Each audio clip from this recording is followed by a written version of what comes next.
Hi, I'm Malcolm from Zoom Motorhome Hire.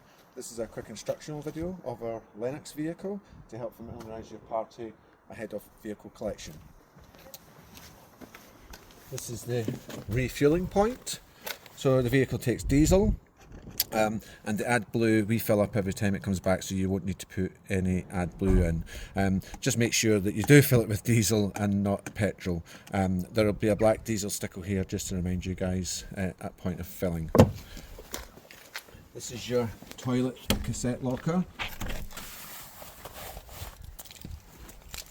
So you use this key, the smaller of the keys, and obviously you have the main key for the cab.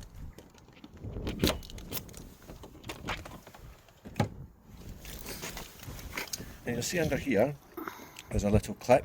You have to make sure that in the toilet side there's a lever on the toilet. It needs to be in the closed position for this just to slide out like this. Otherwise you go to slide out and it won't come out. So in that case, go back in and make sure the flap in the toilet is actually closed. So slide it out. Take it to the waste emptying point. Nozzle off and to the side. And when you're emptying into the black waste point at the campsite, you press this button to allow the contents to flow. Once you've emptied it, there's always a hose next to the waste point. About half fill it with water, back on with the lid, give it a good shake around, get it all upside down, empty again, do that a few times until it's running clear, and then when it's running clear, just put a small amount of water into the tank just to help the chemicals get going.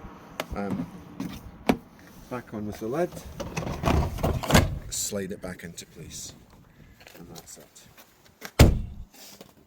Obviously make sure your tank is fully cleaned and emptied at point of return, as there is a charge if it's not emptied properly. Just below the toilet cassette locker there's the LPG filling point. The vehicle has an LPG filling point for gas.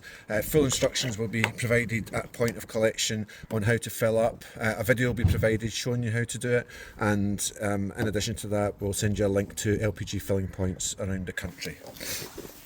Just along from the LPG filling point is your grey waste. This is like dirty dishwater, shower water, nothing nasty.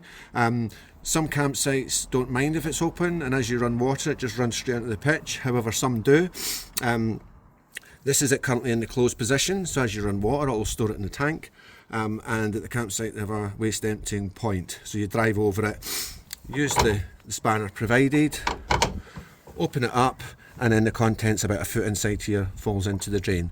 Once fully emptied, you can just leave it open until you go to the next campsite as to whether they'll allow you to just leave it open. So that's your grey waste. Just up next to it is your electric hookup point. Again, instructions will be provided. It's the side with the flap on it, goes on here, and then the little blue button here when you go to release it. And the other side goes to the campsite point as well. So round to the back, you can have a bike rack on this vehicle. If you've added one at point of booking, it will be here for you guys for collection. And in the garage area here will be where your equipment's stored that we provide. This is the ladder, if the bed's down halfway instead of fully down. So this is your water fill point here. Again, it's the small key for opening the water fill. The hose is in the garage area. You'll be shown that point of collection. Pop the hose in this side, other side to the tap at the campsite, and basically fill it to overflows. It's got an overflow in it.